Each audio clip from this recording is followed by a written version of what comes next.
je vais revenir sur quelques points laissés en suspens la semaine dernière. Là, je dois appuyer, je ne sais pas, pardon. Vous avez ça?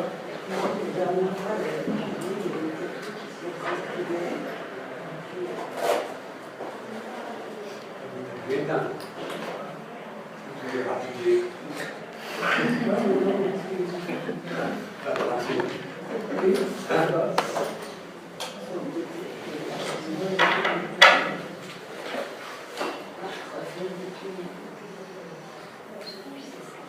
Pourtant, le gars, le jeune qui m'a passé ça, il m'a dit rien de plus simple. Plus appuyer les autres, non. Vraiment, on ne sait plus où on en est là, du tout. Voilà. Moi, je ne sais pas.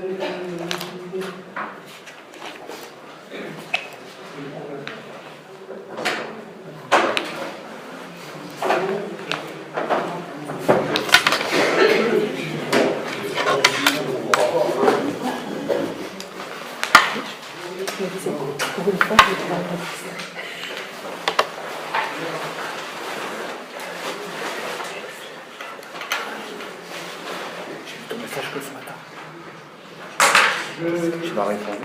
Je souhaiterais revenir un peu en arrière à la façon d'un zigzag, car il ne m'échappe pas que ce que je vous propose est, disons, étrange, bizarre.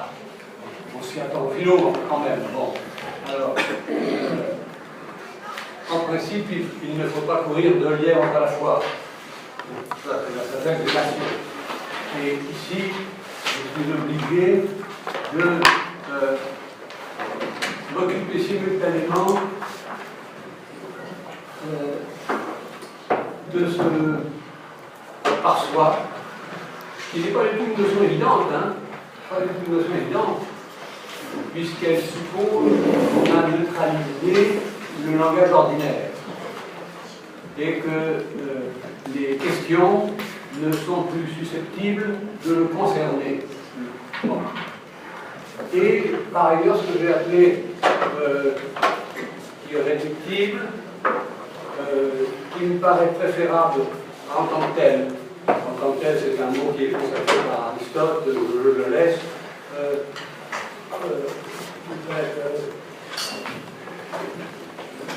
Cette notion, je dirais, qu'on ne peut pas tout à fait franchir, à savoir la notion de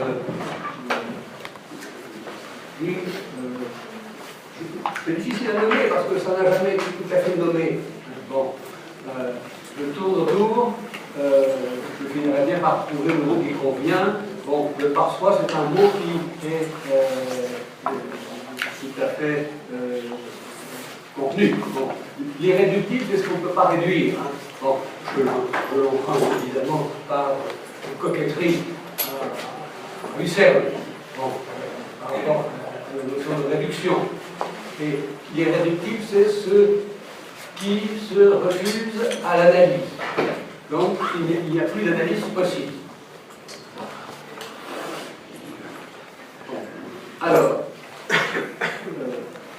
je vais revenir en arrière sur quelques points. D'abord, ces notions, elles n'appartiennent pas à l'expérience ordinaire.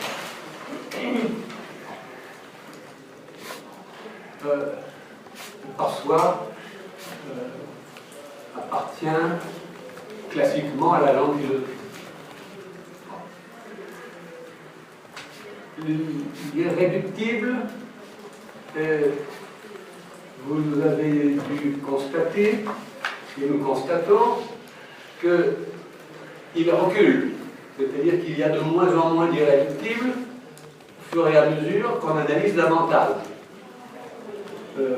Au XVe siècle, si on avait fait la cartographie des irréductibles, elle aurait été très différente de celle qu'on peut faire aujourd'hui. je ne sais pas s'il y a d'irréductible aujourd'hui. Je ne sais pas. Il y a même dans l'imaginaire de certains savants, vraiment imaginaire, l'idée qu'il n'y a pas d'irréductible du tout, et que tout peut se réduire. Donc tout peut être analysé. Et si ça peut être analysé, ça peut être refait, etc. Bon. Par conséquent, il y a là quelque chose qui est étrange, parce que la philo est à deux branches, du coup. Elle est sur une branche, qui concerne le diagnostic du monde. Autrement dit, est-ce que l'on peut dessiner les irréductibles contemporains? C'est évidemment pas moi qui vais le faire. Les sociologues, les psychologues, les historiens se chargent de faire une description de ce qu'ils peuvent analyser. Bon, et de ce qu'ils analysent. Bon, moi je laisse en suspens ça, et je m'intéresse à ce qui donnerait des signes d'irréductibilité en raison de la façon dont on est entré dans le domaine de l'expérience. Bon. Alors là, je vais l'expliquer, mais j'y reviendrai tout à l'heure. Et deuxièmement, je voudrais tout de suite vous faire souligner qu'il est très difficile d'échapper à l'ornière. Bon, l'ornière, c'est un mot qui me convient très bien. Est-ce que, si vous êtes des lecteurs de Kafka, lisez Le Terrier. Le Terrier correspond très bien à cette situation. Je ne sais pas si c'est une ornière ou si c'est un irréductible, ce qu'il y a au fond du Terrier. Je ne sais pas. D'ailleurs, en tout cas, je parle bien de lever l'incertitude. Bon. Mais il est très difficile d'échapper à l'ornière. L'ornière, je précise, je rappelle que c'est cette situation où, pour s'être dans le fond orienté d'une certaine façon, je dirais, rappeler laquelle, on creuse, ça marche ça? Non, c'est pas.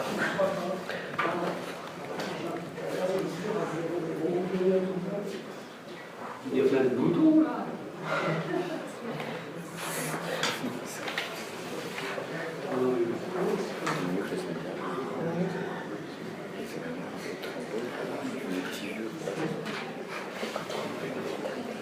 Il y a quelqu'un qui aura une idée?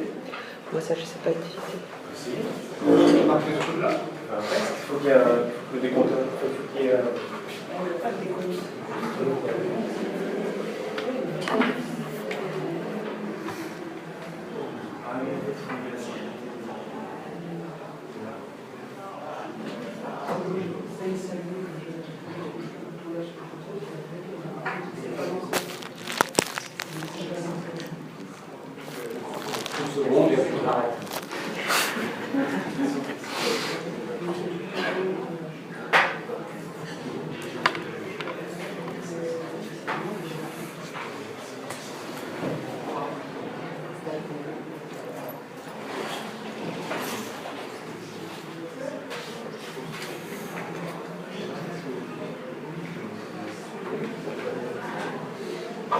Une technologie très avancée, bon. De toute façon, moi j'enregistre aussi. Moi j'enregistre aussi. Ça sera moins bon parce que je suis loin, mais on entend quand même. Donc si quelqu'un a besoin, je pourrais lui donner. Si je peux rapprocher. Mais je préfère toujours vérifier, c'est pour ça. Je ne sais jamais ces trucs-là. C'est une association qui m'a demandé. Tu l'as écouté, non? C'est bien. Un peu, mais après j'ai tellement de trucs en ce moment. Alors, j'ai écouté ton émission sur France Culture. Bien. Ouais. D'accord. Sur le collectif. Donc, très difficile d'échapper à l'ornière. Il est cette situation extraordinairement mimétique qui imite parfaitement la philosophie, parfaitement, en ce que elle creuse les préalables de la philosophie. Elle les creuse tellement qu'elle finit par ouvrir un infini. Cet infini est vide puisque la philosophie est toujours au-delà. Et il reste intact. Et on n'entre jamais dedans. Comme disait Hegel à propos d'un ancien, il reste sur le parvis du temple, il ne rentre jamais dans le temple. Bon. Alors, difficile d'échapper à l'ornière en faisant surgir des irréductibles. Et je le dis tout de suite, j'ai essayé de chercher, j'ai fabriqué une liste d'irréductibles. Je vais un tout petit peu modifier l'ordre que j'avais prévu, mais c'est pas grave. J'ai fabriqué une liste qui devrait nous donner une idée de ce que je vais faire entendre là. Bon.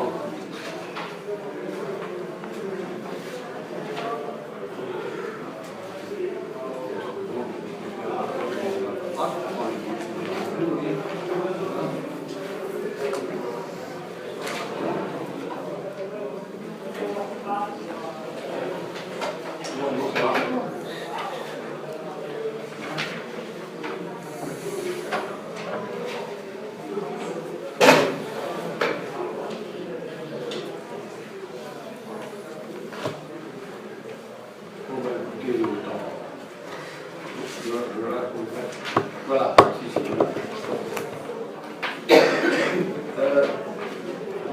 Une liste de détermination qui donne une idée de ce que j'appelle, ce que j'entends par irréductible. Alors, qu'il y ait de l'autre. Qu'il y ait de l'autre. Même si vous n'êtes pas content, il y en a. Qu'il y ait un plus puissant de chaque époque. Ça, c'est une affaire qui me viendrait parce qu'elle m'intéresse. Puisque la philo n'est pas le plus puissant de chaque époque. Mais elle essaie de se coller au plus puissant de chaque époque. Soit en limitant, soit en la conseillant, soit en faisant différentes manœuvres. Mais le conseiller du prince, c'était pas rien. Bon. Qu'il y ait du par ailleurs. Il y a du par ailleurs, c'est-à-dire que il y a de l'à côté, tandis qu'on est en train de s'occuper de ce dont on s'occupe. Ça, c'est irréductible. C'est-à-dire qu'il y ait du latéral, qu'il y ait de l'horizon, etc. Qu'il y ait du semblant.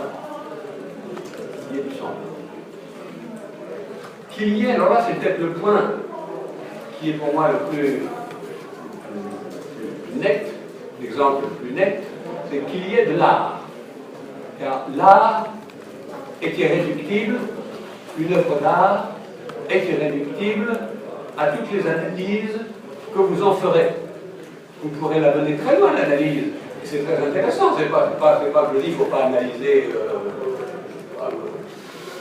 je ne dis pas qu'il ne faut pas analyser, mais l'analyse ne peut pas épuiser quelque chose d'irréductible. Alors, je ne sais pas quoi en faire. On peut le splinteriser, on peut ne pas le splinteriser, on peut le... Bref, on verra. Mais qu'il y ait de l'art. qu'il y ait du Ilia. Ça, c'est une proposition que j'emprunte à Lévinas. Qu'il y ait du Ilia, ça, c'est irréductible. Qu'il y ait de la contradiction, c'est irréductible. Qu'il y ait du simple des éléments, c'est irréductible. Qu'il y ait de l'identité avec soi-même. Voilà, je travaille. C'est simplement une liste, hein, pour vous donner une idée de ce que j'entends par ça. Qui est du simple, entité multiple.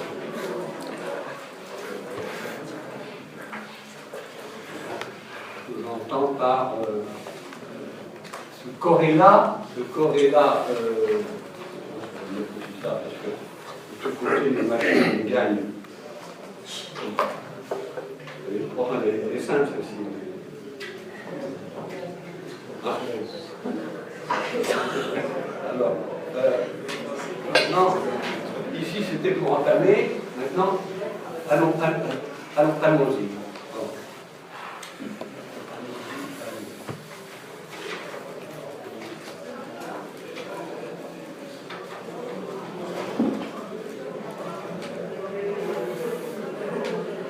Première proposition, la différence est très ténue entre la philosophie et son semblant. C'est-à-dire qu'il est très facile de faire comme si on faisait de la philo.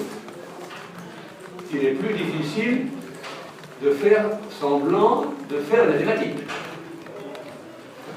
Vous faites dans un colloque de mathématiciens, vous n'êtes pas longtemps si vous n'êtes pas mathématicien. Vous entrez dans un colloque de philo, vous tenez longtemps. Vous tenez longtemps. C'est-à-dire que je ne sais même pas si on va vous arrêter. On va juger que vous êtes poétisant, que vous êtes pas pour les enchaînements ordinaires, mais on ne va pas nécessairement juger que ce n'est pas de la philo. Alors, c'est toujours à partir de cette situation-là, de cette possibilité qui me tracasse depuis que je suis prof, même de lycée, depuis que je suis prof. À savoir que on ne peut pas tromper un public de mathématiciens. On ne peut pas. On peut, sans aucun mal, tromper un public, je ne dirais pas de philosophe, mais un public, et lui faire croire que c'est de la philosophie. Bon. Alors, compte tenu que lui, il vient à votre aide, le public, en ce qu'il a en tête l'idée que sous ce nom, il n'y a rien sous, hein, c'est rien. C'est le nom d'une activité sublime, ou ridicule, hein, et en même temps ridicule. On peut mettre et. Bon. Alors, différence très ténue. Ça, c'est la première idée que, si j'avais le temps, je développerais. Bon. Deuxième, la philosophie ne peut pas devenir un fait. Bon. Il faut qu'elle reste une inquiétude de sa propre possibilité. Si c'est un fait, bon, la géographie est un fait. C'est un fait. Il y a des géographes, il y a des continents, il y a une discipline. C'est un fait. La théorie ne peut pas se comporter comme ça. Cette inquiétude lui donne donc de l'instabilité. Et j'appelle l'entendement, c'est pour ça que j'ai fait appel à l'entendement, ce qui donne à la philosophie son minimum de stabilité. Alors, des fois, c'est tellement stable que ça paraît se répéter, mais elle est fondamentalement peu stable. Et en même temps, elle est extraordinaire, parce que les enchaînements de philosophie sont extrêmement volatiles. Autrement dit,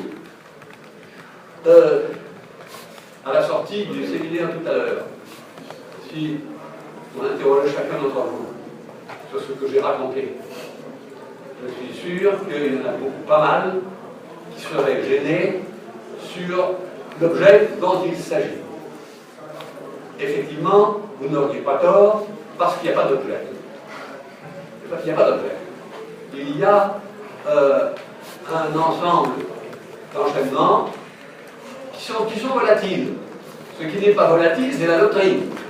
La doctrine qui découle des enchaînements, elle est nécessaire. Sinon, Socrate se serait effacé. Il aurait. Ça ne reste pas, parce que le style, c'est extraordinairement labile. Mais vous savez que les idées sont labiles, qu'elles passent tellement vite qu'on n'a parfois même pas la possibilité de les fixer par écrit. Telle enseigne que l'on croit qu'on a eu une idée et qu'on n'est pas sûr que c'en était une ou que ce n'était pas du vent. Bon. Et on pense que c'était la meilleure, évidemment. La meilleure qui s'est absentée. Alors, maintenant, je voudrais donc distinguer entre la philosophie comme histoire appartenant à l'histoire naturelle et la philosophie comme activité volatile. Bon. J'ajoute tout de suite qu'il n'y a pas de mémoire de l'intellection. Il y a de la mémoire des choses intellectuelles, il y a pas des idées, etc., mais de l'intellection elle-même, de l'acte d'intellection. Je pense qu'il n'y en a pas de mémoire. Ce qui fait que deux philosophes très opposés pour le reste étaient d'accord sur au moins une proposition de Santi, à savoir qu'il n'y a jamais de capital d'acquis en philo et qu'on repart toujours à zéro et que si on ne part pas à zéro, il faut remettre le compteur à zéro. Bon. Alors, si je dis que l'entendement fonctionne comme je vais le dire, là, à savoir que c'est la fonction qui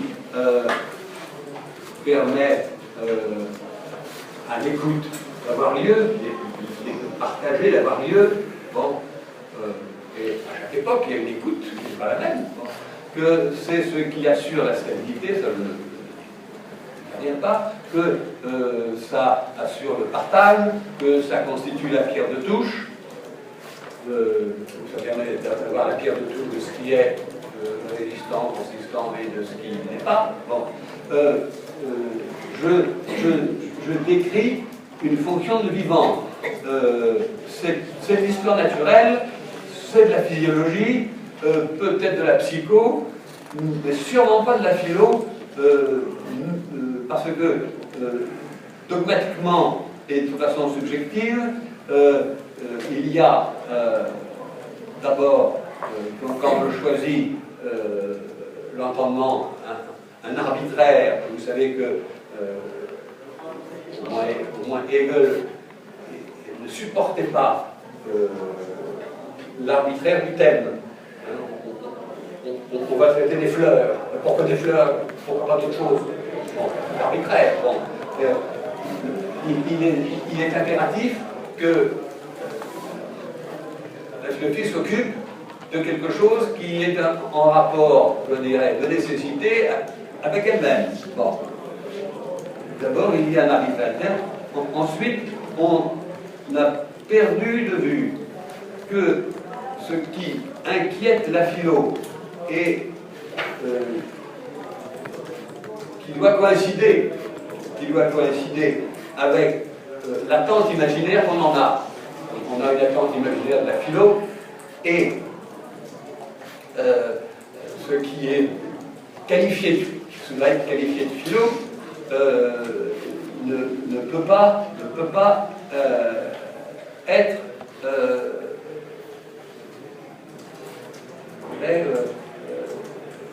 identifié comme ça. C'est pourquoi j'insiste sur cette dimension volatile qui me met dans une menace grecque, une menace des mégariques. C'est une école grecque qui disait tant vous n'êtes architecte que quand vous construisez. Mais un architecte qui dort il n'est pas un architecte. C'est un homme qui dort, c'est un dormeur. Autrement dit, on est réduit à l'activité qu'on est en train de faire, parce que, et là Aristote n'a pas tort, parce que sinon, une activité volatile en permanence, c'est pas tenable dans la vie. Il faut qu'il y ait un peu de consistance, il faut que ça reste un peu. Bon. Donc,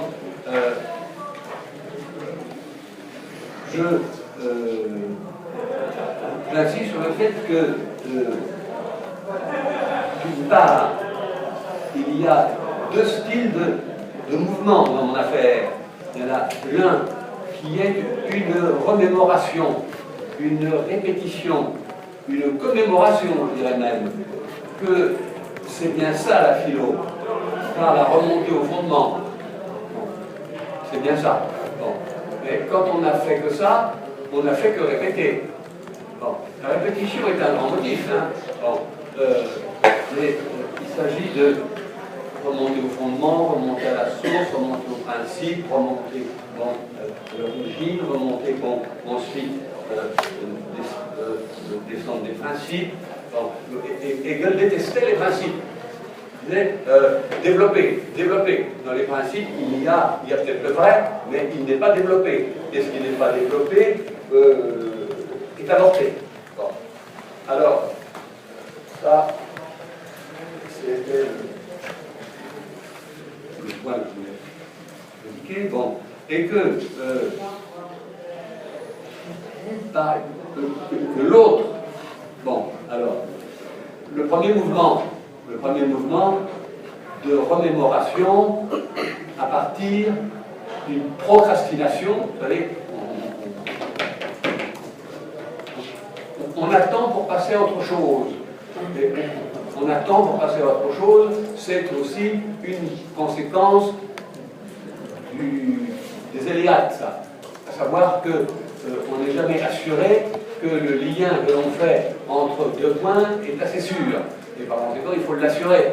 Et donc, il faut assurer en permanence, ce qui fait qu'on ne bouge pas. Bon. Donc, et l'autre qui attaque l'autre démarche, qui attaque l'expérience, elle l'attaque pour trouver et se heurter à ce qui ne peut pas être réduit, à l'irréductible.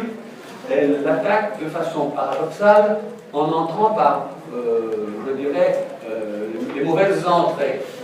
Si vous entrez par le sens interdit, si vous entrez par la contradiction, si vous entrez par l'impasse dans une situation, vous soupçonnez bien que vous allez avoir rapidement quelques problèmes et que rapidement vous allez avoir un irréductible. Bon. Si on faisait la liste, difficile à faire, des entrées paradoxales que l'on peut emprunter, on aurait assez vite le témoignage de ce que c'est que l'irréductible. Seulement, premièrement, il n'est pas sûr que l'on puisse faire ce décompte-là. Là, je discutais avec des amis, mais on ne peut pas d'avance faire le dénombrement des irréductibles. Bon. Et surtout, il change. Bon, à savoir que ce qui est irréductible aujourd'hui, bon, donc il faudrait de l'irréductible absolu, puisque la philosophie ne s'occupe que de ça. Bon, il faudrait de l'irréductible par soi. Mais le par soi est de l'autre côté. Il est dans l'ornière. Bon. Donc on ne peut pas à la fois être dans l'ornière et dans le frayage, puisque la marche au zigzag, comme elle rencontre des résistances, ben, quand ça résiste trop, elle bifurque. Comme dit Wittgenstein, quand vous rencontrez une contradiction, c'est pas plus grave que si vous heurtiez un mur, changez de direction. Bon. et donc vous allez en zigzag. Bon.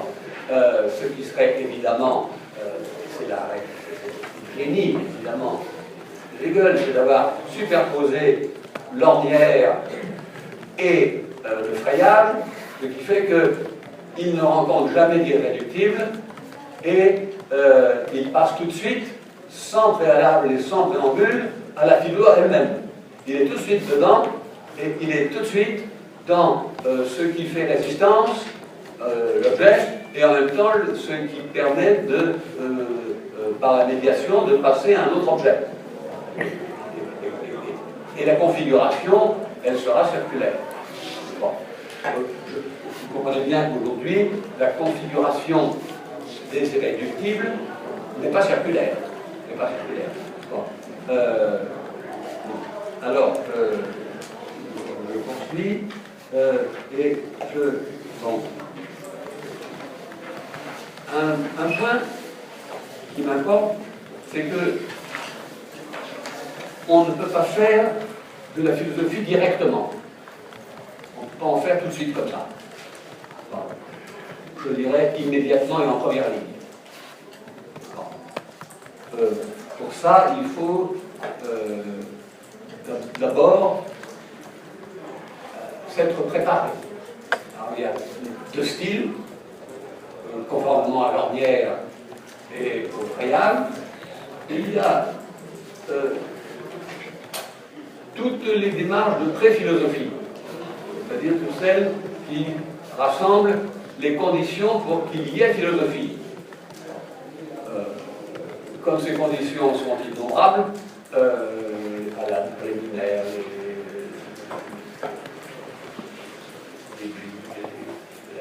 la politique, tout ça. Bon, la philosophie est exposée d'abord de façon simple, puis la philosophie est exposée de façon technique. Bon, est-ce que ça tient tout ça? Bon, mais tout ça, ça prépare sans doute à pouvoir, si on sait faire le saut, entrer dans ce qui est le cadre du par soi.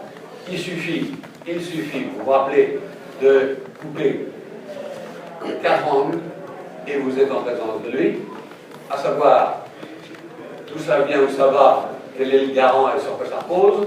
Si vous cessez de poser ces questions, vous ne pouvez plus parler. Vous ne pouvez plus parler.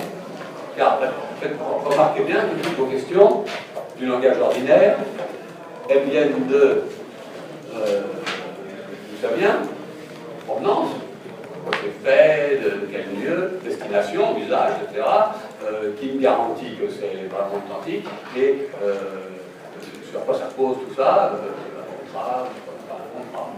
par exemple. Bon. Alors ici arrive une situation qui est, à mes yeux, tout à fait passionnante, c'est que le par soi, il est ou bien muet. Oui, il n'a pas la langue, il ne dispose pas de la langue qui lui permettrait de parler. Il vient de nulle part, il est là, ou bien il est muet. Et s'il est muet, il met l'autre dans une situation d'anxiété et d'angoisse certaine. Il est probable que Pascal avait quelque chose de ça. Bon, comment appelle la chose, quelque chose comme ça. Bon, à savoir, quand vous ne pouvez pas accrocher les prédicats ordinaires, vous êtes désorienté. Ou bien il y a une deuxième possibilité, il parle. La chose, le par soi parle. Mais il parle une langue ésotérique, puisqu'il ne peut pas parler de la langue ordinaire. Et parlant une langue ésotérique, vous ne la comprenez pas. Il faut donc un exégèse, c'est-à-dire un intermédiaire. C'est pourquoi les Grecs avaient bien compris qu'il y avait au moins 4 langues. La langue des dieux. La langue des dieux. Celle qu'on ne comprend pas.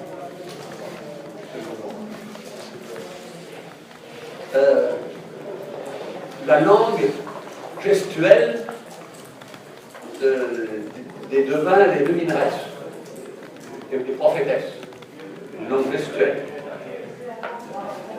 La petite Delphes donnait de temps en temps des maximes, mais ésotériques. Bon. Mais elle avait beaucoup de manifestations physiques. Bon. Troisièmement, il faut un interprète. C'est lui, l'homme marron de l'histoire. Hein. Puisque, ben oui, c'est lui qui interprète, c'est le maître de la situation. Bon, c'est le maître de la situation. Bon. À savoir que, selon qu'on d'ailleurs, ça se passait comme ça, selon qu'on le payait plus ou moins, l'oracle, il était dans ce sens-là ou dans l'autre. Et puis, il y a l'homme en tant que tel. L'homme en tant que tel qui ne comprend que la langue ordinaire. Alors, vous voyez bien qu'il serait extrêmement intéressant de pouvoir savoir, trancher, si le par-soi, mais il y a les deux variantes, le par-soi est muet, s'il est muet, nous en sommes réduits, il n'y a aucun accès à autre chose que ce que le langage ordinaire peut dire, ou bien il est, je dirais, ésotérique ou poétique. Ou poétique. Il peut se dire poétiquement, mais le par-soi de Mallarmé est dit poétiquement, mais il faut un interprète quand même, plus que soi-même. Ça ne se dit pas libre ouvert. Bon. Par conséquent, il y a là quelque chose qui m'intéresse, c'est que quand on est dans l'ornière, si on sait s'y prendre avec l'écoute, faire entendement, si on sait s'y prendre avec l'écoute, ou le silence, si ça ne parle pas, hein, par exemple, chez Kafka, dans les récits d'Ulysse, on se souvient que les sirènes ne parlent pas. C'est ça qui est le désarçonnant de la chose. Bon, comme dans... je vous invite à relire, d'abord c'est un vrai bonheur, à relire Le Terrier, vous y verrez comment l'irréductible, ma foi, il est tout de suite menacé. Tout de suite menacé. C'était irréductible, à savoir que ça ne pouvait pas y avoir de menace, et on n'a rien. Il faut mieux encore sortir du terrier par une sortie cachée et rentrer par une entrée cachée. Dans le fond, ce que je fais ose parodier un petit peu la logique de l'entrée dans les situations. Bon, si vous entrez par la voie solennelle, ordinaire et banale, c'est-à-dire les anciens ont dit que, et nous répétons que, il est certain que rapidement vous serez amené à devoir, vous en aurez assez du bavardage, vous serez en présence du par-soi, et alors c'est là qu'il faut faire, je ne sais pas, il faut, je ne sais pas, parce que là c'est une situation, c'est le type même de la situation ontologique. Bon, si vous dites, bon, le nom du par-soi, par exemple chez Nietzsche, c'est la force. La force, c'est le par-soi. C'est-à-dire que la force ne s'interroge pas. Ne s'interroge pas. Bon, Nietzsche est très présent dans ce que je dis, parce que à la fois il m'énerve terriblement et je le trouve considérable dans ses avancées. Considérable. Bon. Autant Heidegger m'énerve par une espèce d'épouvantable répétition permanente des préalables et de la garantie qu'on est toujours dans la mauvaise compréhension, que ce n'est pas encore la bonne, mais qu'à force d'éliminer la mauvaise compréhension, on va arriver à la bonne. Bon, bon. Autant je trouve que Nietzsche a une intuition inouïe de ce que c'est qu'une ornière, il n'y rentre jamais. Jamais. Il a un père, il sait qu'il ne faut pas entrer. Bon, c'est-à-dire qu'il n'entre jamais par la bas de tout le monde. Allez-y, allez-y, allez-y, allez-y. Moi, je suis seul et je rentre par là. Et ça lui permet de se trouver, je vous lirai tout à l'heure ou bien la prochaine fois, un des paragraphes du Gai Savoir, qui pour moi l'un des plus beaux livres de Nietzsche. Bon, pour l'idée, la connaissance, elle n'est qu'une expression de la force. Et par conséquent, la dernière chose qui ne s'interroge pas, et là vous faites cesser l'interrogation, c'est la force. C'est intéressant parce que vous savez qu'il y a eu une grande bataille dans ces années-là dans l'Allemagne de l'Irlande vietnamienne, c'est-à-dire pire, sur l'interprétation et les faits. Bon. Alors, ça a été poussé très loin, il n'y a pas de faits, il n'y a que des interprétations, mais Nietzsche dit la force est un fait. Bon, c'est un fait. Alors, donc, vous disiez, deux façons de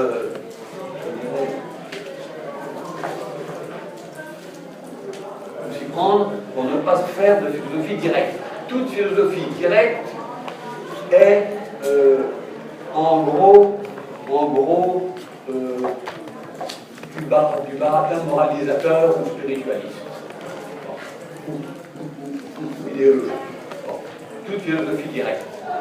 Alors, par exemple, si vous voulez entrer par l'autre voie, c'est-à-dire par la voie des résistances, c'est-à-dire, parce que l'autre voie, ça n'existe pas dans l'ornière, au contraire, on est bien, on se sent bien, c'est comme le héros du terrier, lorsqu'on est bien là-dedans, il fait chaud, on est bien, on est tranquille, bon, c'est pas solide du tout. De l'autre côté, c'est évidemment beaucoup plus abrupt. Hein. Bon. Imaginez que vous soyez intéressé à la géographie. Bon, n'importe quelle discipline. Bon. La géographie, elle n'est pas une discipline philosophique, en principe. Hein. Bon. Vous pouvez évidemment la transférer en ornière, dans l'ornière, mais c'est pas très intéressant. Bon. Mais elle est plutôt à confronter aux faits. L'équipage de la protonne est comme ça, c'est comme ça. Et à supposer que votre entendement ne trouve pas son compte, que vous trouviez que faire de la géographie, ça ne rend pas assez compte des exigences de votre entendement. Alors, vous pouvez passer à cette autre affaire qu'est la philo. Mais vous n'y passez qu'en second. Mais vous pouvez passer peut-être d'abord par les mathématiques. Peut-être que les mathématiques ou le droit vont vous satisfaire. Tant que votre entendement n'est pas satisfait, vous êtes candidat à la philo. Quand il est satisfait, c'est fini. Bon. Alors, est-ce que dans la philo, il sera satisfait? Moyen. Non, écoutez, il sera moitié satisfait, moitié pas. Bon. Alors, il est sûr qu'il n'y a pas d'activité je parle là aussi bien hier qui est cette affaire qu'on ne soupçonne pas. Autant on soupçonne la résistance, quand on cherche un irréductible, on soupçonne la résistance, autant on ne sent pas l'ornière. On ne la sent pas. D'autant mieux, c'est sa ruse. Bon. Il est indispensable d'y aller au forçable. Une opération de philo est toujours une opération qui en a forcé une autre. Bon. Donc l'entendement qui forcer, en n'étant pas content de la géographie, en n'étant pas content du droit, en n'étant pas content des mathématiques, en n'étant pas content de la logique, mais en étant peut-être content de tomber sur les quelques irréductibles, par exemple ceux que j'ai évoqués, mais il faut encore en faire quelque chose. Il faut encore les mettre, là je donnais une liste comme ça, il faudrait encore les mettre en ordre, il faudrait encore les... Mais ils ne sont pas analysables. Alors qu'est-ce qu'on fait? Qu'est-ce qu'on fait? Et on n'a pas le droit aux questions, puisque les questions sont proscrites. On n'a pas le droit aux questions, hein, je vous rappelle, c'est mon journalière. Bon, et on n'a pas le droit aux questions, on est comme un, je sais pas moi, comme on dit, comme une poule devant un canard, hein, bon. Pardon, hein. Un couteau, oui, c'est ça, oui. C'est ça. Une poule. Un couteau, oui, oui. Je ne sais pas quoi. C'est trop hétérogène. Bon.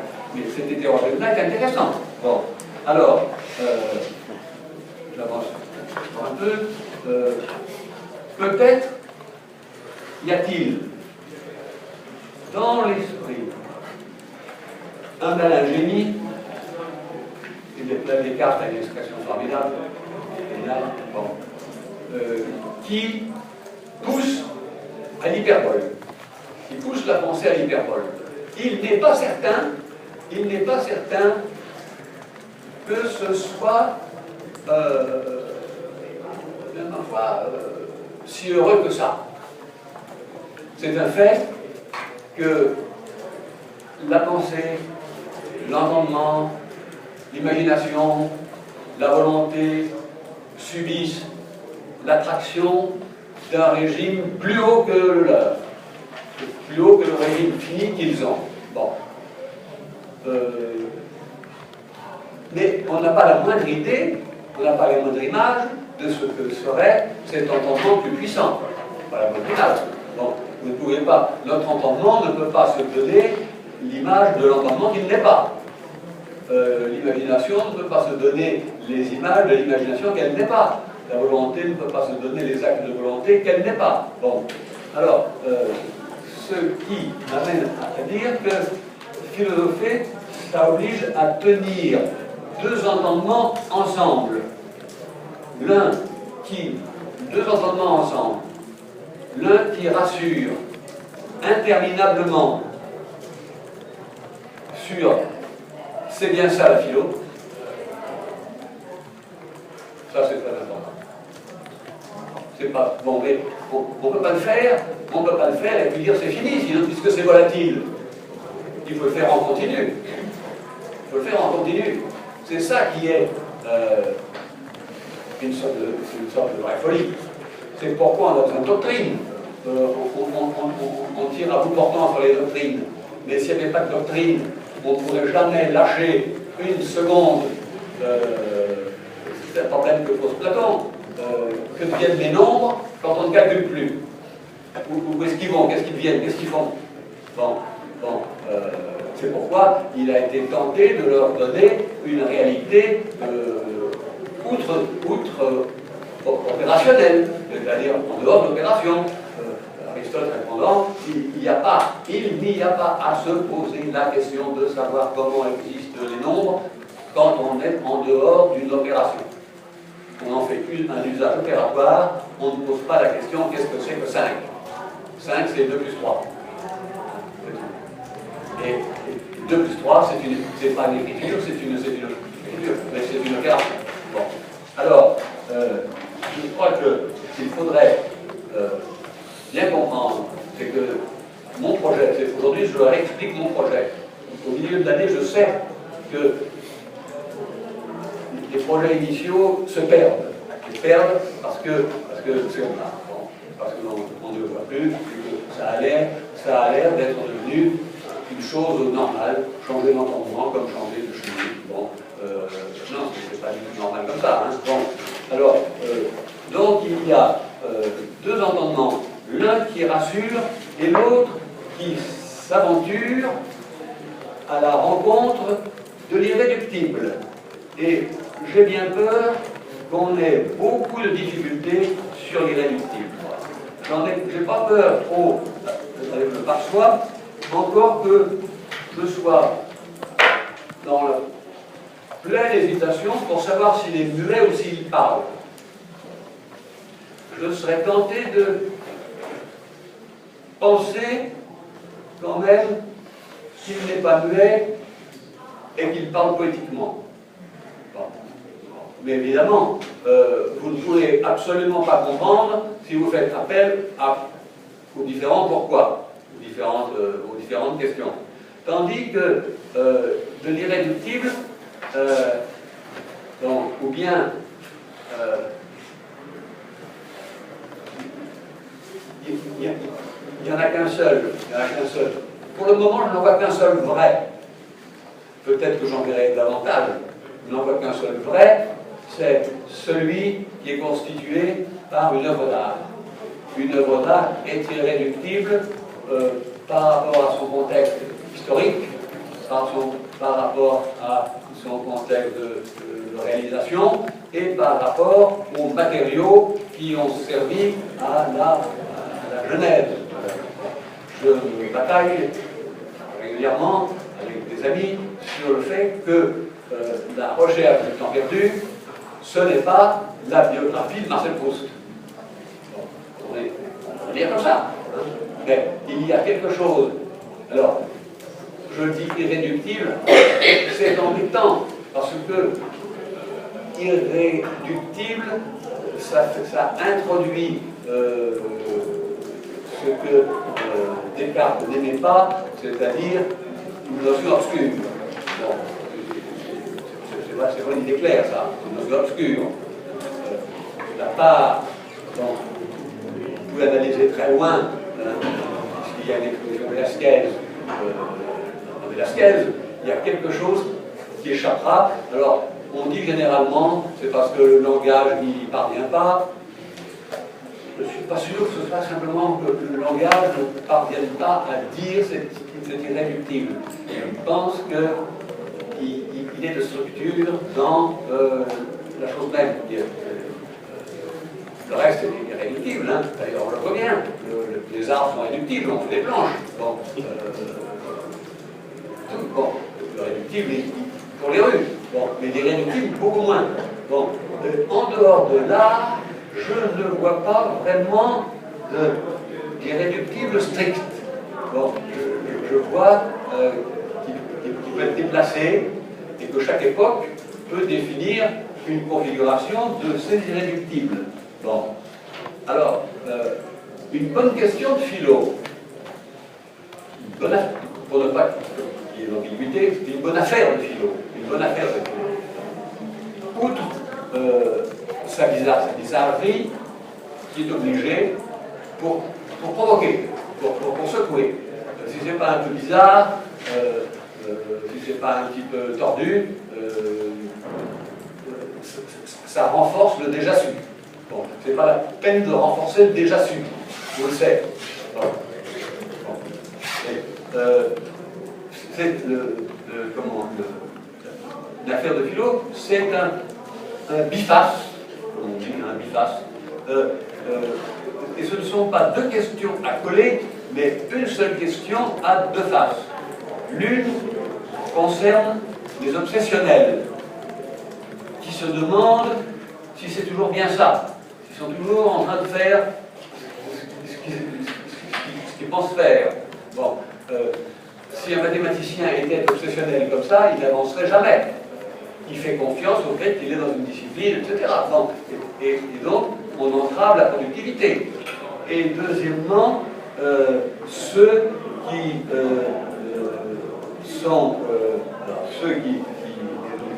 concernent les obsessionnels, et puis ce qui est l'autre côté du biface, c'est l'irréductible. Alors comment l'objet philosophique par excellence, ce serait l'objet qui aurait deux faces, l'une par soi, l'autre l'irréductible. Vous allez me dire, il y a des gens qui sont pas loin de les rendre synonymes. Hegel, c'est vrai. Bon. Mais la jointure est difficile. Et c'est peut-être là que se joue, je dirais,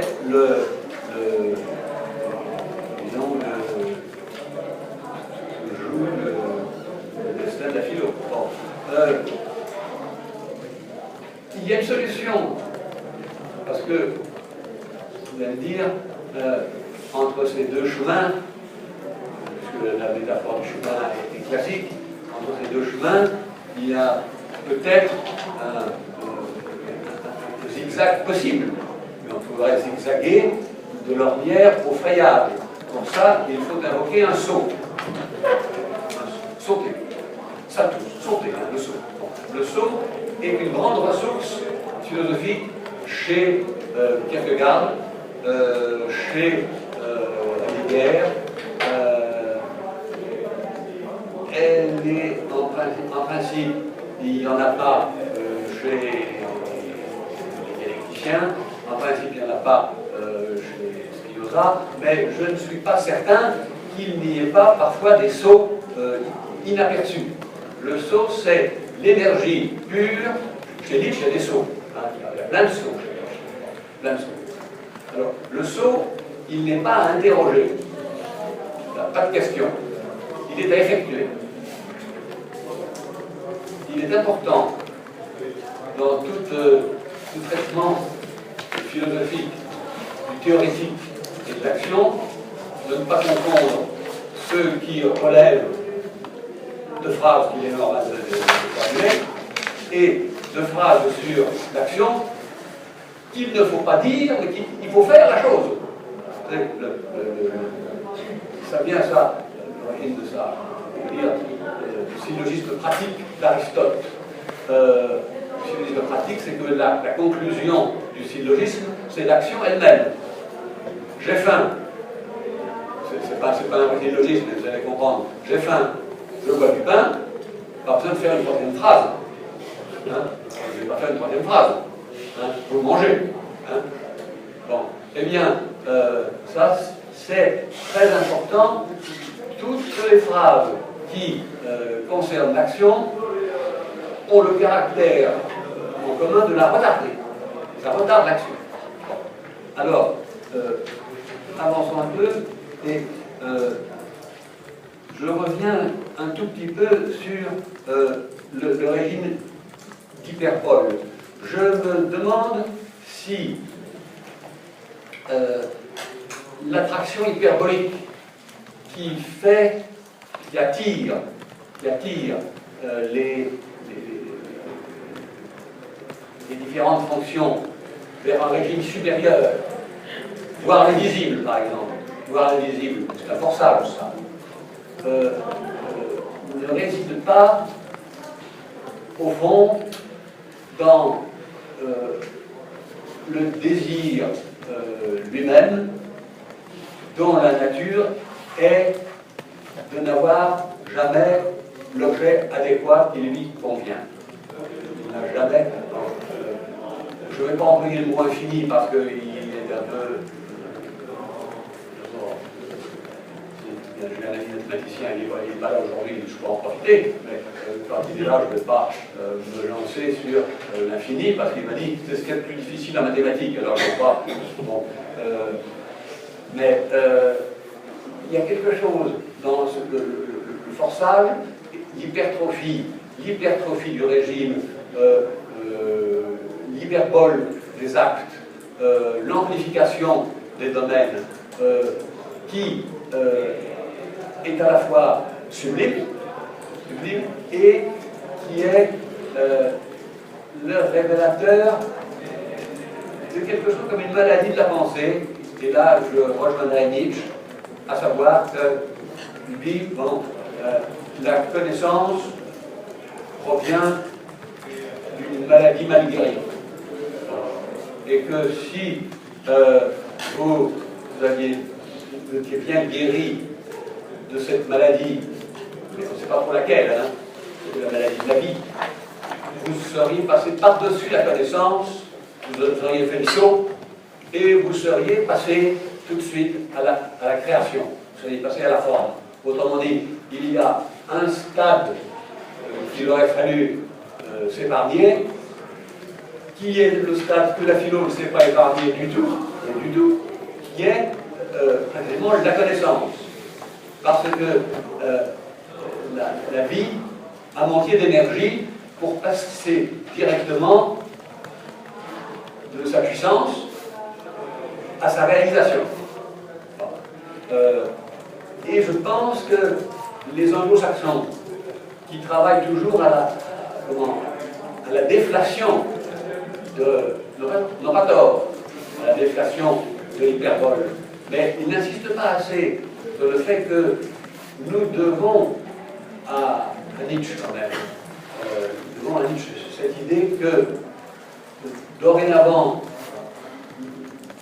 nos facultés dans leur emploi ordinaire, ce sont des facultés d'hommes archaïques, il le dit carrément, dans les temps très anciens, on avait besoin de connaissances, il fallait distinguer le pain, parce qu'il n'était pas le pain, donc il y avait ainsi d'identité, de différence. Bon. Mais aujourd'hui, on n'a plus besoin de ça, hein, la différence entre une pierre et du pain. Bon, la différence, bon, c'est de la logique un peu ça. Bon, c'est élémentaire, mais c'est de la connaissance. Et si vous avez assez d'énergie, ça c'est par-dessus, vous ne vous occupez pas de tout ça, et vous créez. Bon. Et par conséquent, il y aurait une formidable ellipse de la création, une ellipse, hein, qui est vraiment passionnante et qui éviterait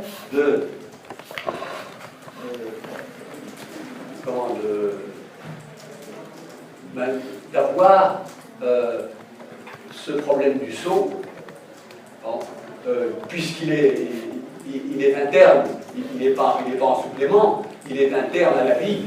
La vie fait le saut hors d'elle-même. Bon.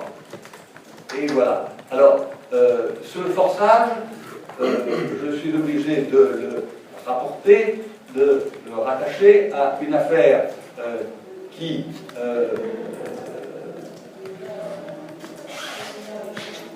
revient sur une chose dont j'ai parlé assez longtemps déjà ici, pas cette année mais d'autres années, à savoir que quand les processus fonctionnent bien,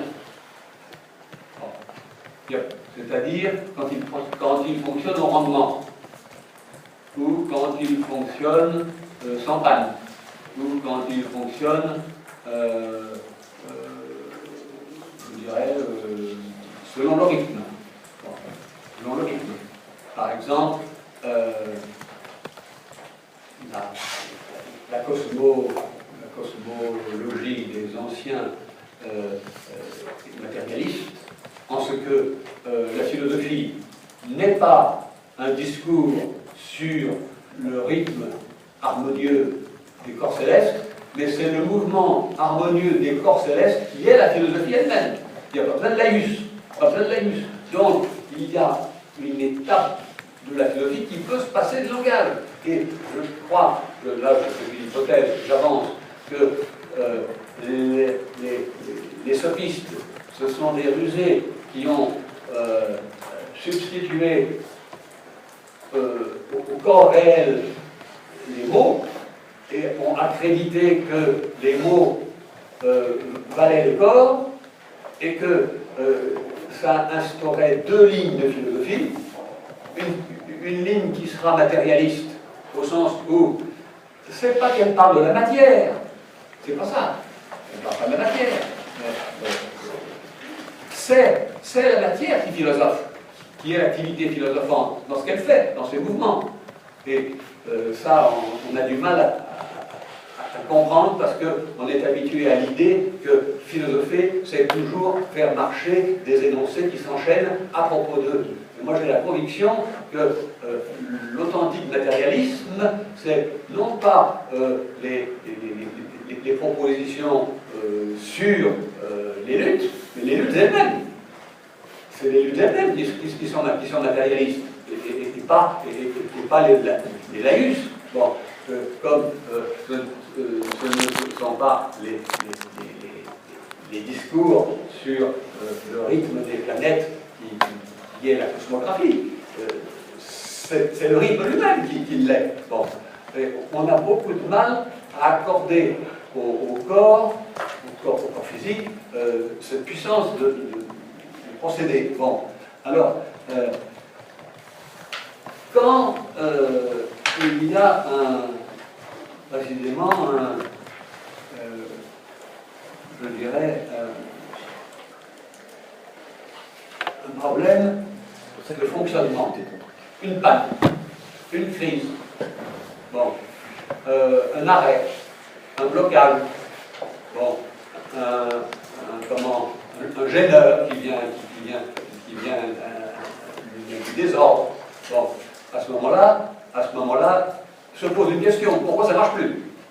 Bon. Tant que ça marche, il n'y a pas de question. Bon. Quand ça marche, commence. Et alors, il y a évidemment plusieurs sortes de raisons qui font survenir comme ça un blocage qui oblige évidemment à un supplément d'énergie dans le fonctionnement. Parce que ça ne demande plus d'énergie de réparer la panne que le bon fonctionnement. J'ai isolé au moins 4 familles d'événements qui feraient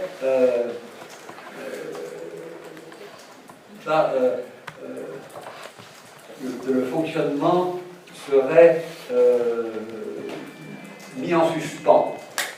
On dit que si la philosophie est aussi ce qu'elle est, elle est la mise en suspens de beaucoup de choses, mais elle est la mise en suspens de ce qui marche bien. Si ça marche bien, pas de philo. Hein. Alors ce qui est curieux, c'est que ça ne marche pas bien aujourd'hui et qu'il n'y a pas de philo. Bon, c'est ça que je ne comprends pas. Ça marche pas bien en ce moment. Hein. Ça ne veut pas dire que ça marche bien. Hein. Rien. Bon. À peu près. Bon. Et il n'y a pas... je ne sais pas. Là, ça me... Bon, parce que quand survient la maladie ou la folie, c'est une des causes. La maladie ou la folie, c'est une des causes d'un dysfonctionnement. Quand il y a une résistance des matériaux à une situation, des matériaux ou des personnages. Bon, par exemple, si vous prenez la situation juif palestinien, vous avez là un type de crise qu'on aurait envie, brièvement, comme ça, imprudemment peut-être, de dire irréductible, avec quiétude. Mais je ne le dis pas, hein. Je ne le dis pas parce que je ne veux pas m'avancer, je ne sais pas. Hein. Bon.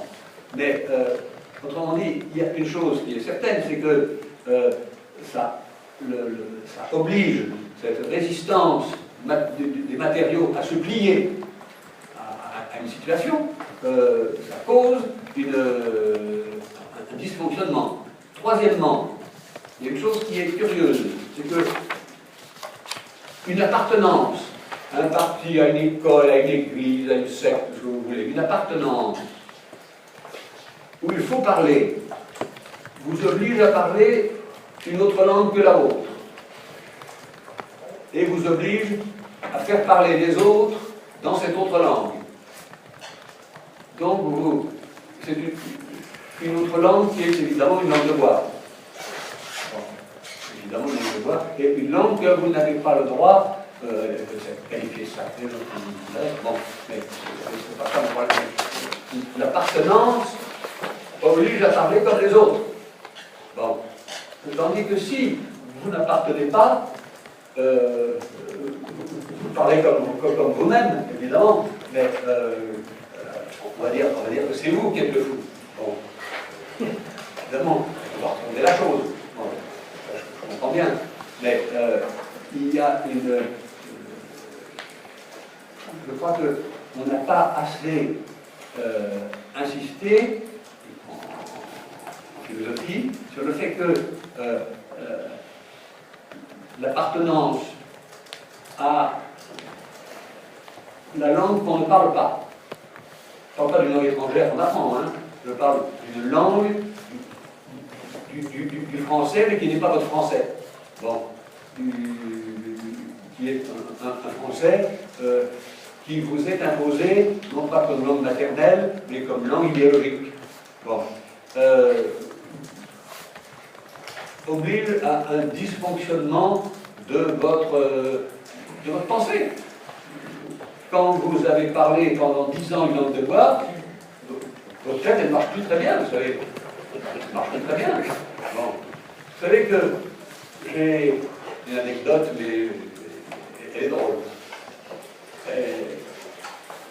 Elle est drôle, comme est drôle la philo. Hein.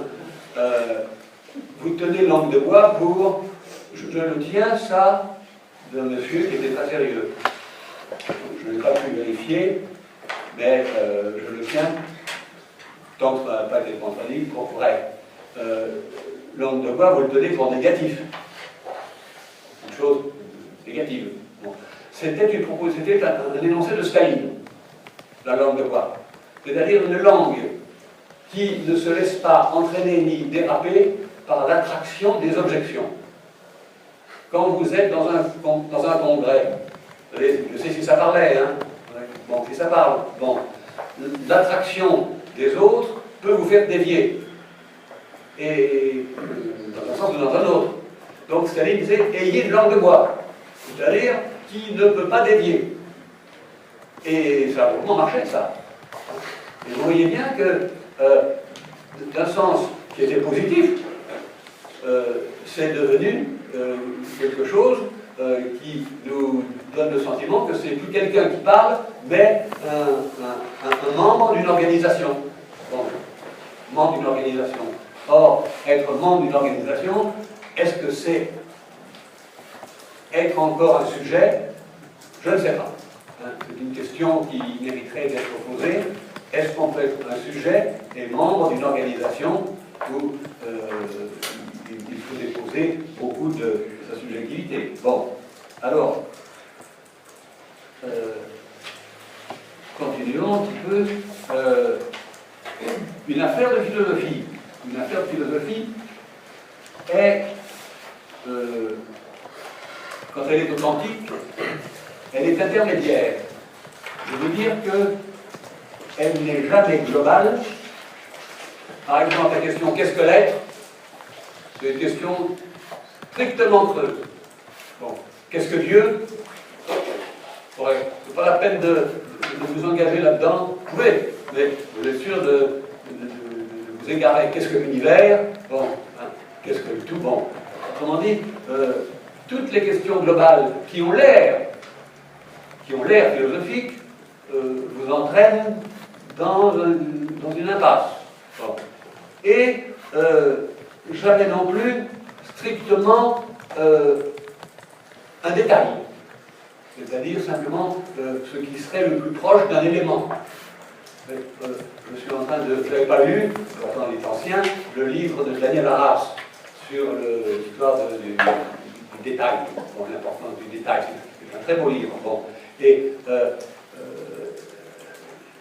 moi, je le lis à ma façon, c'est-à-dire de travers. Hein. Je me dis, tiens, le détail, c'est un truc qu'on ne remarque pas dans un tableau et qui est parfois fait pour ne pas être remarqué, qui a du sens et qui pourrait bien figurer comme une forme d'irréductible. Il est irréductible qu'il y ait des détails dans un tableau. Bon. Alors il y a des détails intentionnels et des détails qui ne le sont pas. Bon. Des détails qui ont été faits intentionnellement et des détails qui sont faits dans le mouvement général. Bon. Je pense qu'une bonne question de philo est à mi-chemin de taille entre la question globale et la question de détail. Ce qui permet de comprendre que on s'évite deux malheurs. L'un, de s'engager, quand on prend une question globale, dans le genre de questions qui démange énormément, parce que la surenchère, il trouve son compte, une démonstration de l'évidence. Vous entendez bien que si c'est évident, ça n'a pas besoin de démonstration. Bon. Une démonstration de l'évidence, ou bien une démonstration, là c'est très célèbre, la démonstration de l'existence du monde extérieur. Donc, et Heidegger rappelle que ces deux questions sont à la fois inévitables, nécessaires au fonctionnement de l'esprit humain, et absolument pas solubles. On ne peut pas les résoudre. Bon, il y a tout le temps une pétition de principe, c'est-à-dire qu'on a postulé que le monde existait pour démontrer qu'il existait. Bon, le monde extérieur. Hein. Bon. Alors que, et puis, par exemple, une chose qu'Aristote redoutait comme la peste, c'est de s'engager dans la démonstration des principes.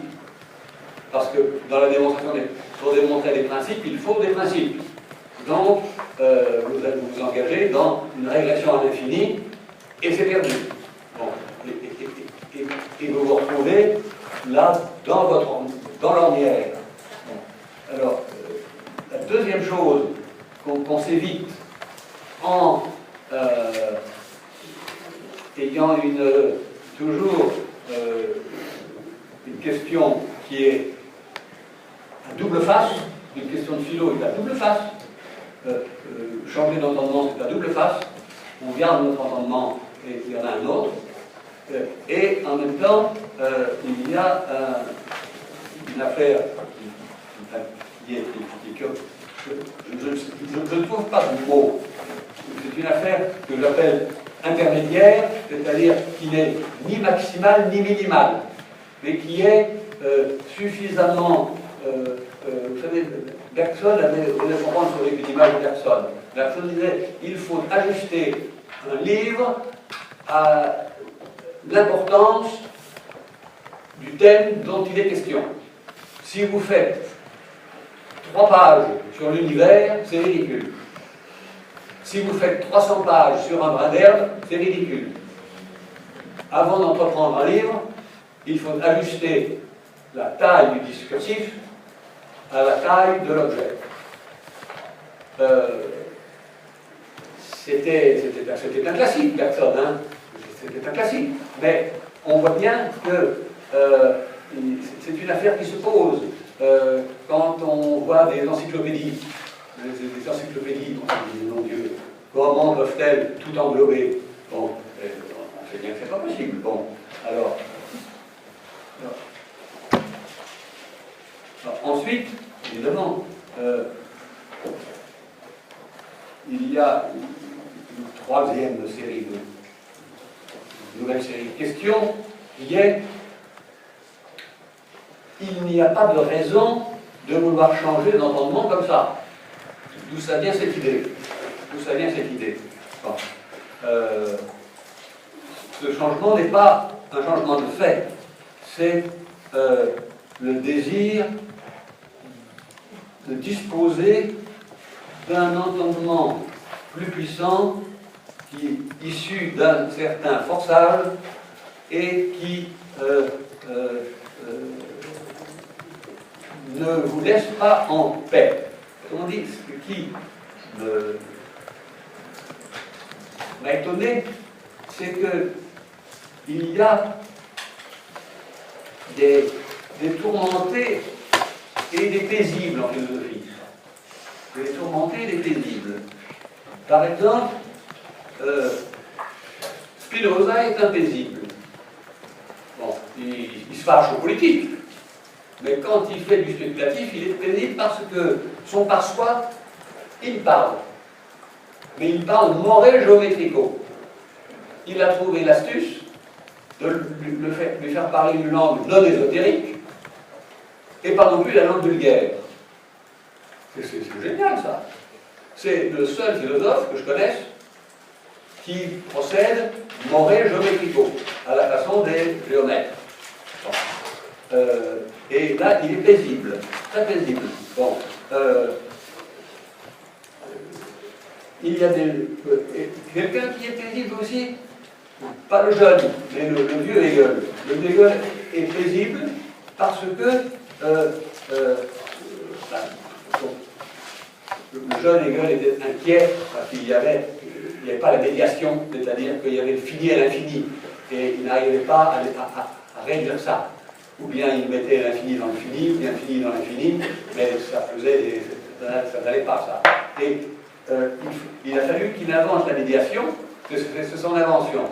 C'est-à-dire ce glissement permanent, il y en a tout le temps de la médiation, hein, c'est le motif constant, tout le temps de la médiation, qui permet de passer d'une proposition à une autre sans que ce soit tout à fait une démonstration et sans qu'on soit heurté par trop d'abrupts. Par exemple, si vous voulez, quand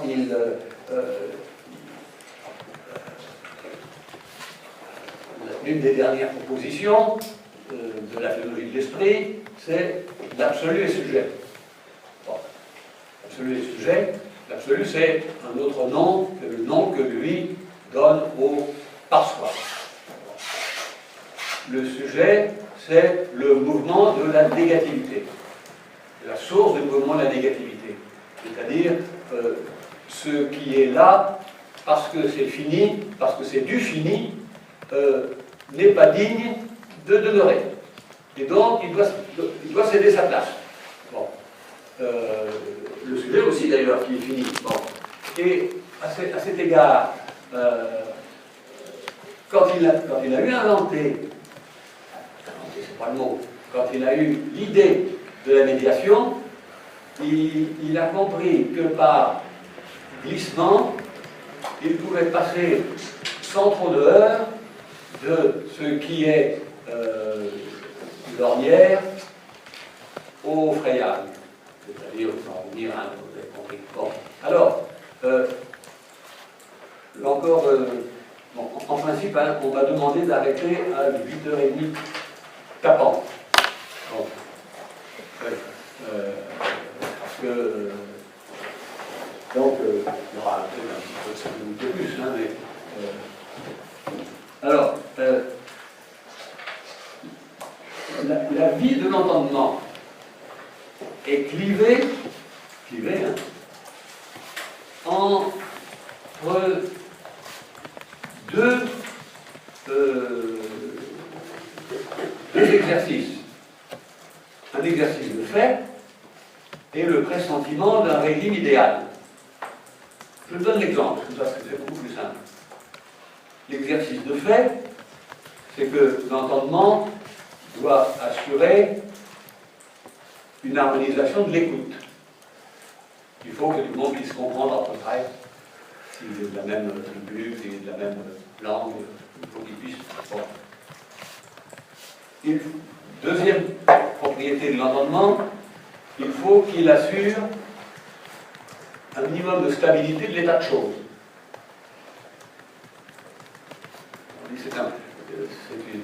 C'est pas l'entendement qui est un principe d'inertie des choses. Elles ne sont pas par elles-mêmes. Bon. Troisièmement, il y a la façon dont cet étude partage.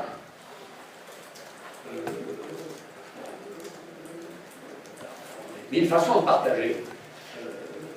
Partager en plusieurs régions, partager avec un horizon, etc. Bon, j'y reviendrai. Et puis, il y a disposer d'une pierre de touche pour savoir si c'est ou non du réel. Alors, le réel, entendons bien ce que j'entends par réel ici, c'est ce qu'il faut toucher pour avoir un effet suffisant pour que cet effet persiste et produise un changement dans la chose. Quelque chose est réel quand ça a modifié le cours d'un processus. Tant que ça n'a pas modifié, c'était rien.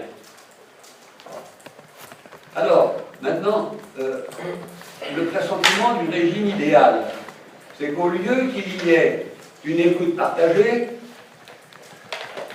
il y a une parole prophétique, une parole laïque et une voix intermédiaire qui traduit ou qui ne traduit pas. Mais c'est très important qu'il y ait l'exigence d'un entendement où l'écoute il y a un verbe grec qui est ainizo, qui donne énigme, qui, les hellénistes ne sont pas d'accord entre eux sur ce que je vais dire, tant pis.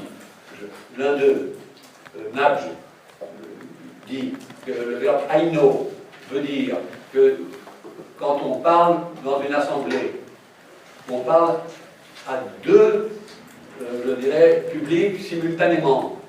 Au public qui n'est pas au courant et qui comprend, et au public qui est au courant et qui comprend autrement. Bon, eh bien, ça, c'est un régime d'entendement qui est spécial, évidemment, et qui est je dirais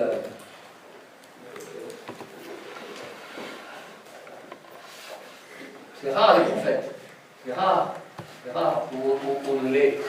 n'en voit pas souvent, bon, on les prend pour des délirants, bon, il faut du temps pour s'apercevoir qu'un prophète, ou qu'un devin, ou que quelqu'un qui parle une langue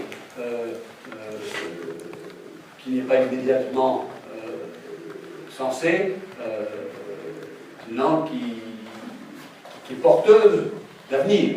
Bon, aujourd'hui, notre entendement est un entendement de fait. Bon, ça manque cruellement de prophètes. Vous entendez des gens qui vous parlent, ils parlent tous la langue de tout le monde. On les comprend tous très bien d'ailleurs. Bon, trop bien. Bon, on n'a pas un seul. On le mettrait tout de suite en tôle. Qu'est-ce que c'est que ce type? Bon, il serait. Il se peut que cette voix vienne aujourd'hui autrement que par l'organe vocal. Hein.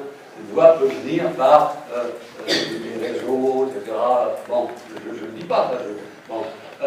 Mais ce qui me paraît important, c'est que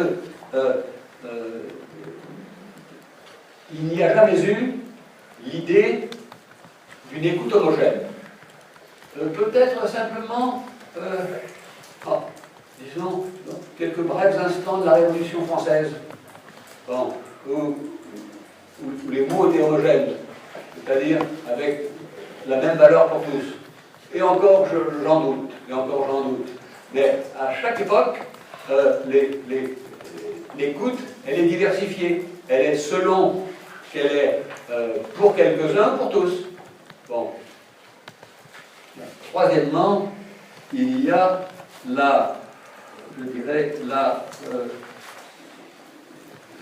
correspondant à la stabilité de l'état de choses,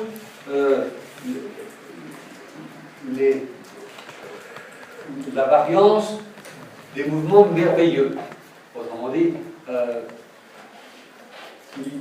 dans ce qu'on appelle les drones, cet objet qui vient d'entrer dans notre champ, dans notre langage, je ne comprends pas ce mot, il y a quelque chose qui recèle encore une dimension énigmatique qui modifie une stabilité, drôlement même d'ailleurs, bon, et qui sert à déstabiliser l'état stable. Bon, toute tentative de déstabilisation d'une stabilité vient du pressentiment du régime idéal de l'entendement. Troisièmement, dans le partage. Alors là, il y a un exemple merveilleux, c'est quand il y a un fragment d'Héraclite, et les contraires sont un. Je n'ai pas retrouvé chez moi mon Héraclite, alors je n'ai pas pu vérifier. C'était sorte, tant pis.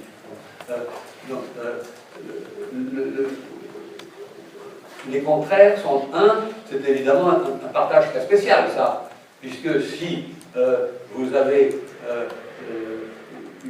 une identité c'est étrange, la route qui monte et la route qui descend n'est pas la même. Alors, sur l'identité, il est curieux. La route qui descend et la route qui monte n'est pas la même. Bon. Et les contraires sont un.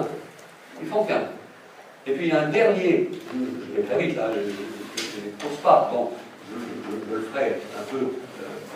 Je voulais faire une séance qui rassemble et qui ouvre en même temps. Bon, correspondant à la pierre de touche du réel, l'entendement pressant un régime où il y aurait autocontact de lui en se sentant opéré. En principe, nous ne sentons pas notre entendement opéré. Bon. C'est parfois dommage, mais nous ne le sentons pas opéré. Bon.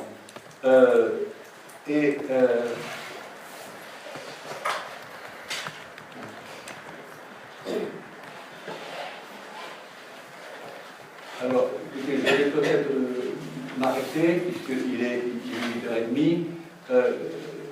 Je vais simplement annoncer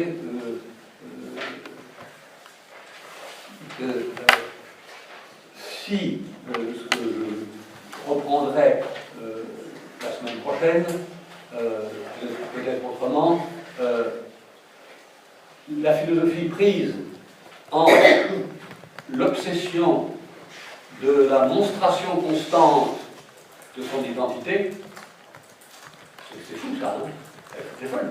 Bon. Une obsession de la monstration constante de son identité et un accrochage à des irréductibles qu'elle ne peut soupçonner que si elle entre dans l'expérience par des voies prohibées. Alors, il faudrait faire le décompte des voies prohibées. Si vous voulez m'y aider, allez-y, hein, trouvez-moi des voies prohibées. Bon, sens interdit, c'est une voie prohibée. Bon, il est évident que si vous l'empruntez, vous allez avoir un irréductible, c'est-à-dire un PD. Bon. Et ça, c'est un irréductible ridicule. Bon. L'irréductible, c'est ce que l'on ne peut pas analyser davantage et qui devient de ce coup un fait. Bon. Ça devient de ce coup un fait. Bon. Évidemment, tout ça fait que la philosophie, avec ses tourments, et les tourments qu'elle doit régler, marche au ralenti, c'est-à-dire qu'elle va moins vite qu'elle ne devrait. Et là, elle est toujours un petit peu, oui, puisqu'il faut prendre 2 chemins et peut-être 4, elle ne va pas vite, elle va pas vite. Bon, c'était Wittgenstein qui disait, celui qui en philo arrive le dernier, c'est lui qui a gagné. Bon. Bon. Alors, la philosophie va au ralenti, c'est-à-dire qu'elle ne va pas au rythme du mouvement qui serait le plus rapide. Bon, je ne reviens pas sur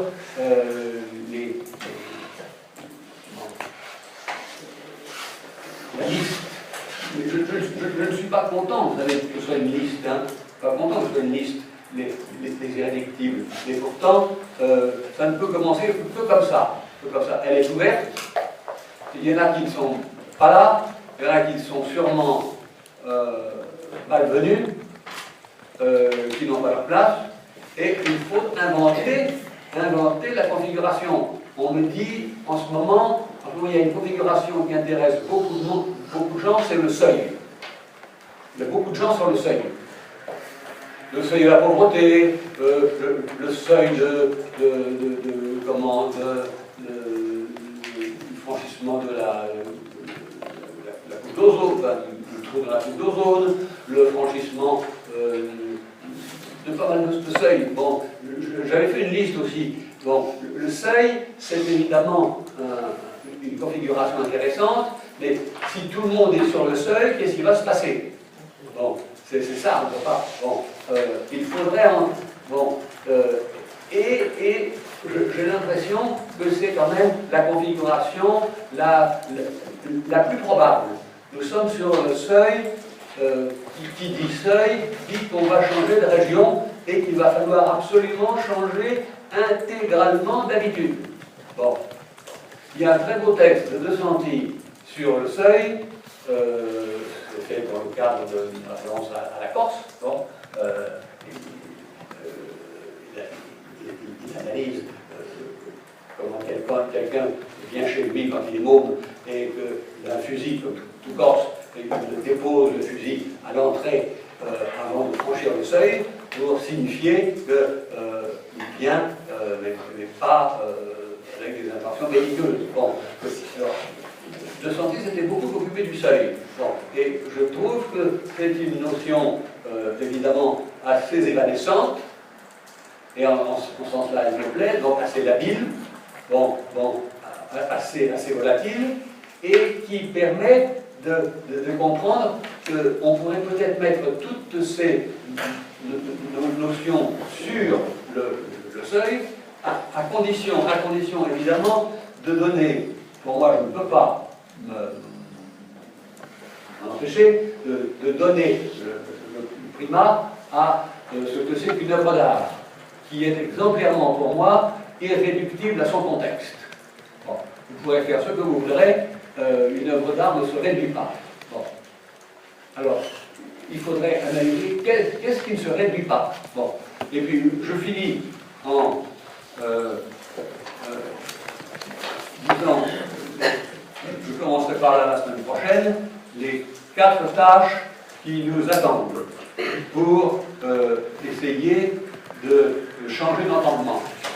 Alors, les 4 tâches, je ne vais pas les développer, je les énonce. Il n'est que 37. Alors, première tâche, il faut que le sujet soit intimement, je dirais, pénétré par le par-soi.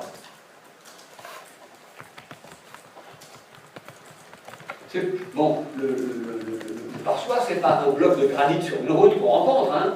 C'est pas un truc extérieur qui dit zut, il faut le contourner. Non, c'est pas ça du tout. Le par-soi, c'est précisément la sorte d'infini que l'on trouve en soi, qui parle, dans le fond, l'autre langue que nous parlons. Sur le divan, par exemple, nous parlons d'autres langues, en principe. Hein. Si nous parlons la même langue, c'est pas la peine d'aller sur le divan. Bon. Et la poésie. Bon. Donc, le sujet est intimement pénétré par le par-soi. Mais, pour ça, il est requis, et je pense que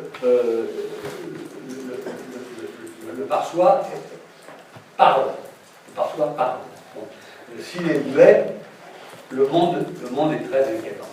Le monde est très inquiétant parce que, en dehors du bavardage où on dit tout ça bien, où ça va, etc., il n'y a plus rien à faire. Bon. Il y a deuxièmement la cartographie des irréductibles et cette affaire de seuil. Je ne sais pas si je m'y tiendrai, mais ça ne peut pas être un cercle, ça ne peut pas être une forme régulière, ça ne peut pas être les gens de la Renaissance qui aimaient beaucoup les formes exactes auraient dessiné une sphère avec des régularités, une distribution régulière des points de blocage. Bon. Nous, je crois qu'on ne peut pas faire ça. Troisièmement, une théorie de la doctrine, qui est une théorie de l'institution qui stabilise le côté volatile de la philo. On critique beaucoup les doctrines, hein, on critique beaucoup les doctrines. Mais si il n'y avait pas de doctrine, tout se serait envolé. Bon. Parce que, alors, quel est le parce que de la volatilité? C'est que l'enchaînement est extrêmement ténu. L'enchaînement est ténu.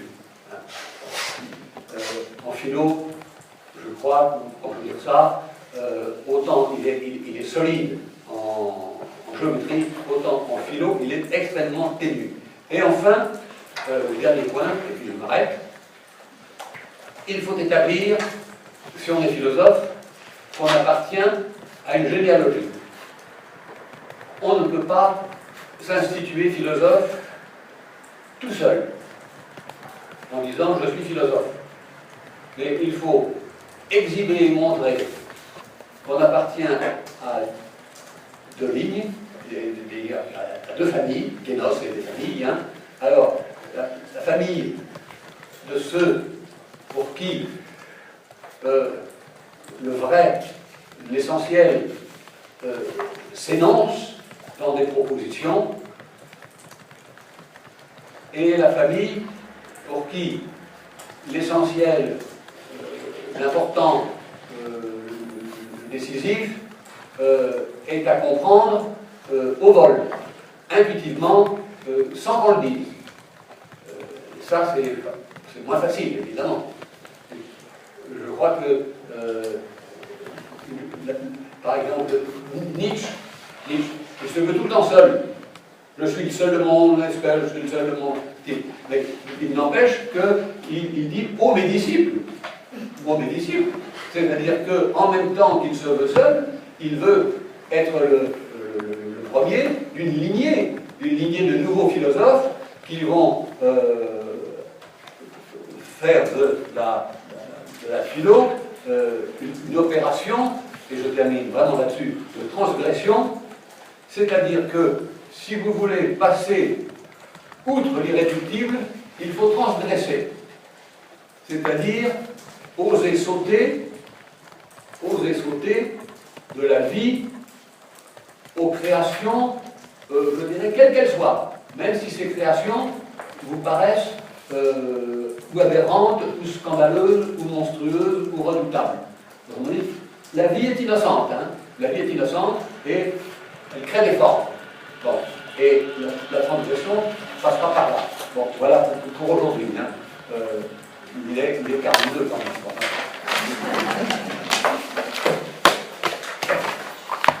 Un peu moins.